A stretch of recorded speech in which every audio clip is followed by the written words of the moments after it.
अल्लाहु अल्लाहु अल्लाहु अल्लाह।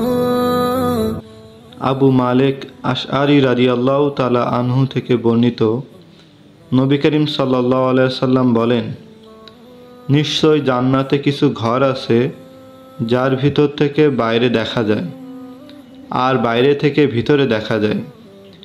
আল্লাহ উহা প্রস্তুত করেছেন এমন লোকের জন্য যে অভুক্ত মানুষকে খাদ্য দান করে, সালামের প্রচার করে এবং রাতে মানুষ যখন ঘুমিয়ে থাকে তখন নামাজ আদায় করে।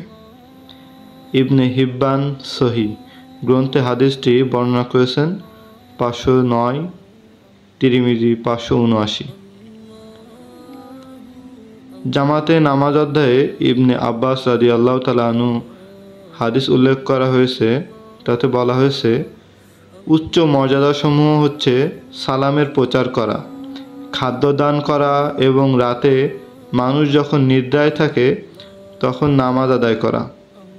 হাদিসটি তিরমিজি বর্ণনা করেছেন এবং তাকে হাসান বলেছেন।